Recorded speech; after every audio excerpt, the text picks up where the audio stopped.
In today's video, I'll show you how you'd be able to work with images in Miro, import, crop, and many more. So let's get started.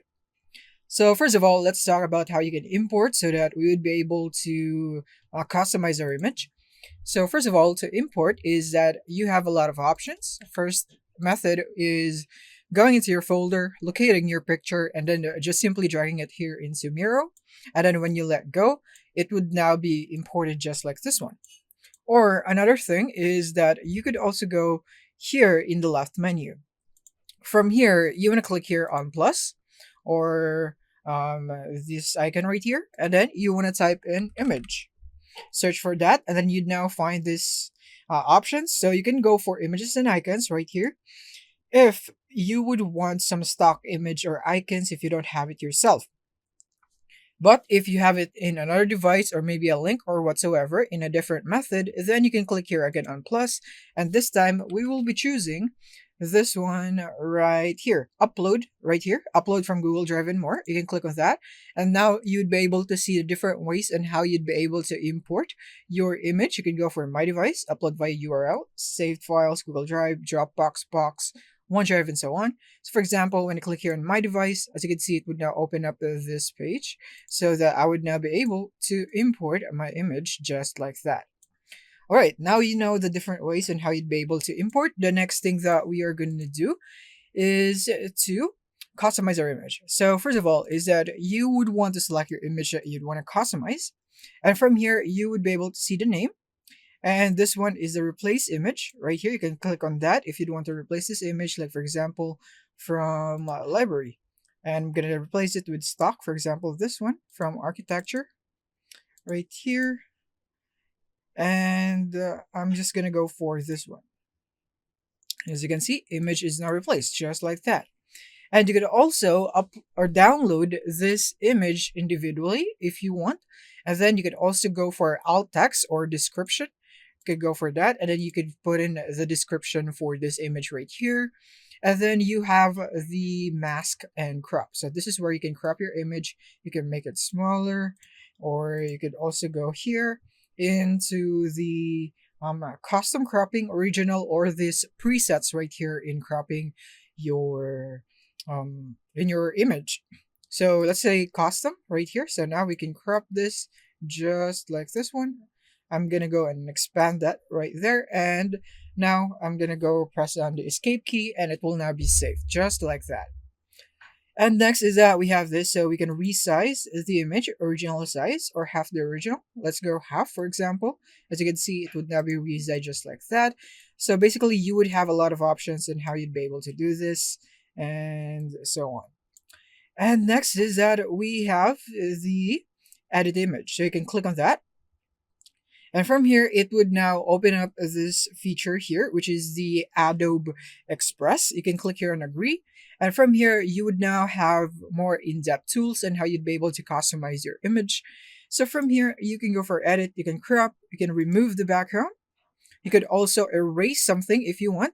You can remove an object or insert an object. Feel free to export them. As for this one right here, I think the best tool to use here would be the remove background, as I don't have any other object in here. Let's try insert object. But as you can see, it would now require us to sign in first. And now that I am signed in, let me click again. And from here, we can now describe briefly on what we want to insert. So let's say I would want put another silver hand, another silver liquid hand. So let's say something like that. And then the brush size, let's say something right here. And from here, I would want to put it somewhere in here, for example.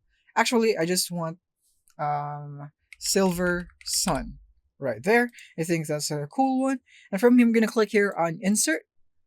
And now it's going to place the object in here on the area that we have brushed on. So from here, we just need to wait for that to finish generating the results. And now here are the results. It is a sun, but it is not silver, so I'm not really that satisfied. So yeah, it is not perfect, but it should be able to bring up your object that you want as long as it's simple. I think silver sun was too complex for this AI right here. So I'm just gonna discard that because I don't like it. I'm gonna click here on close, and then you have more right here. And as you may have noticed, the remove background is now gone. So let me just remove that again. You could also click here on adjust, so you could adjust the contrast, brightness, highlights of the photo. You can go for corners if you'd want to round it, and then you could go for opacity right here to make it less transparent or more transparent. And then you could also flip it right here in Adobe Express. And then once you're done, just simply click here on save. And basically, it will now be saved into your project in Miro. So it is a really handy integration here from Miro using Adobe Express. I really like that integration. So here it is right here with the remove background. And now we have it. And now next is that we have the comment right here. So you can leave a comment on this image like this image is dope. And click on send. And then you'd now be able to see that. And whenever they click on or see this image, they would have this pop up right here. And then they would be able to see that comment. You could also place it right here if you'd want. So yeah, that's it. And then next is that you could also lock the positioning or resizing of this image so that you will not be able to move it accidentally, so you don't mess it up by accident. So let's unlock right here. So long press to unlock, here it is. And from here, we also have Miro AI. So from here, you could also ask it to remove the background, digitize diagram, and many more right here. So you can use AI for this. So let's try to digitize diagram. What will that do? Because I can't imagine making a diagram from a silver liquid hand right here. As you can see, it has created diagrams for me. And I think it's trying to mimic the shape of the hand right here. As you can see, we have this one right here, 5 of them. So I think these are fingers. And this one right here, the triangles at the bottom, is mimicking this one right here, this dripping liquid silver style, something like that right here. So yeah, I think basically this feature is going to generate diagrams based on the shape that you are selecting. And then we have more options right here. So these are your other options. You can save the files, copy link, link to, bring to font. So this will be your layering. You can move the layer, copy image, duplicate, create frame, save as template, and delete. So yeah, basically that is all on what you would be able to do on your images here in Miro. I hope this video has been helpful, as I have given you a full overview on everything you can do here on the image on Miro. Thank you for watching, and see you in the next one.